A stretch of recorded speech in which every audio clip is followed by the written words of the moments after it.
Some days you feel great, other days you feel maybe just good. Today I felt great, maybe because it got such a beautiful grass field. Aaron Rodgers didn't wait long to make his feelings known after the Steelers' 27-22 win over the Ravens. What sounded like routine post-game comments quickly turned into a pointed message aimed directly at Pittsburgh's ownership. With playoff pressure rising and frustrations building around decisions off the field, Rodgers' words hit harder than expected and immediately sparked questions about what's really happening behind the scenes. Rodgers, who completed 23 of 34 passes for 284 yards and a touchdown while also rushing for a score, was at the center of Pittsburgh's offensive resurgence. Even more impressive, he did it while playing through fractured bones in his wrist, donning a soft cast throughout the game. Yet, when asked what contributed to his standout performance, the 42-year-old quarterback pointed to something few expected: the field. "Yeah, I mean, some games you feel better than others," Rodgers told reporters. "I was just telling the linemen, you'll understand this when you're 40. Some days you'll feel better than others. Some days you feel great. Other days are just good. Today I felt great, maybe because it got such a beautiful grass field, but I felt good moving around out there." Yeah, I mean, some games you feel better than others. I was just telling the linemen, you'll understand this when you're 40. You know, some days you feel better than others. Wake up and there's no specific reason why, you know. Thinking like, what did I do last night? Did I sleep wrong or whatever? But some days you feel great, other days you feel maybe just good. Today I felt great, maybe because it got such a beautiful grass field. But I felt good moving around there. On the surface, it sounded like a veteran reflecting on his physical condition. But for those paying attention, Rodgers was drawing a comparison between Baltimore's pristine natural Bermuda grass and Pittsburgh's often criticized surface at Acrisure Stadium. In a league increasingly focused on player safety, that small compliment to Baltimore's turf echoed loudly in Pittsburgh. Baltimore switched to natural grass back in 2016, and they've maintained it meticulously. After concerts or major events, the field is refreshed with grass harvested from North Carolina, ensuring a consistent and safe surface. This commitment to player safety stands in contrast to Pittsburgh's turf, which, despite technically being natural, has long been a source of complaints due to inconsistent maintenance and wear. Rodgers' mention of the beautiful grass field wasn't just about comfort, it was a nudge to Steelers ownership, particularly Art Rooney II. It was a quarterback saying, "This is what excellence and safety look like. Why aren't we doing the same at home?" The timing of Rodgers' comments adds another layer of intrigue.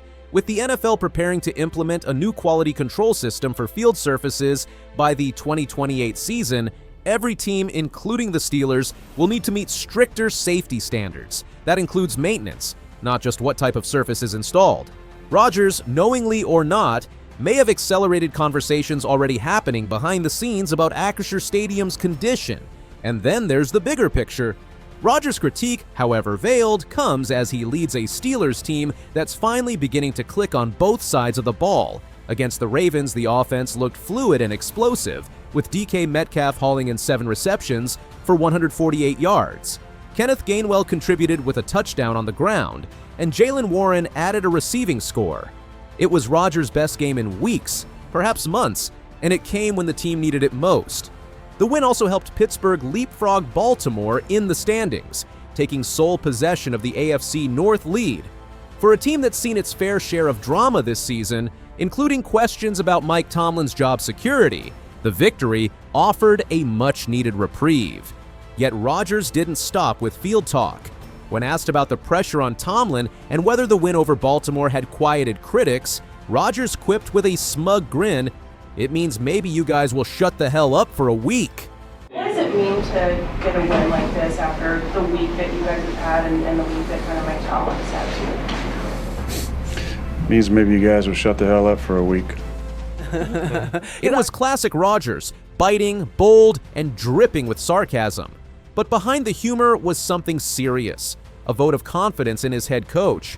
Tomlin hasn't won a playoff game since 2016, and while he's never had a losing season in his 18-year tenure, questions about his future have grown louder. Rodgers' remarks, however, made it clear that he's firmly in Tomlin's corner. That support is important. Rodgers isn't just a quarterback, he's a future Hall of Famer, and his voice carries weight in the locker room and beyond. With his statement, he aligned himself with Tomlin, perhaps signaling to the front office and fans alike that continuity, not chaos, is the path forward. The game itself was a roller coaster. Pittsburgh jumped out to a 17-3 lead thanks to a 52-yard bomb from Rodgers to Metcalf on their opening drive and a 1-yard quarterback sneak for a touchdown. The Ravens clawed back, cutting the deficit with a 6-yard touchdown run from Lamar Jackson just before halftime. The second half saw both teams trading blows, with Pittsburgh maintaining just enough edge to survive. Controversial moments punctuated the contest. Rodgers appeared to throw an interception, only for it to be overturned because he caught his own deflected pass and was ruled down by contact. Baltimore had a touchdown nullified when tight end Isaiah Likely lost control of the ball in the end zone, a ruling that sparked heated debates. A roughing the snapper penalty also gifted Pittsburgh an extended drive that ultimately led to a crucial touchdown. These narrow margins made Rodgers' performance all the more pivotal. He wasn't just managing the game, he was dictating it, and he was doing it behind a line that, for once, gave him room to breathe. Rodgers credited that freedom in part to the quality of the field, reiterating just how impactful field conditions can be on player performance and health. For a quarterback playing through wrist fractures, every inch of reliable footing matters. As the Steelers look ahead to a Week 15 showdown with the Miami Dolphins on Monday Night Football, momentum is finally on their side. The Dolphins, known for their speed and explosive offense, will pose a different challenge. But with Rodgers back in rhythm and the offense firing on all cylinders, Pittsburgh is entering the matchup with renewed confidence. The subplot, however, will remain. Will ownership address Rodgers' veiled criticism? Will Acrisure Stadium get the upgrades it clearly needs? And most importantly, will the Steelers use this late-season surge to propel themselves into serious playoff contention?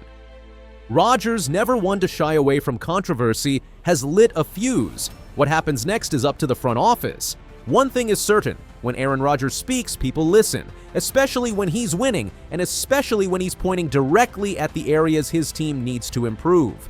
For now, the Steelers are riding high, and Rodgers looks like the player Pittsburgh hoped they were getting when they signed him.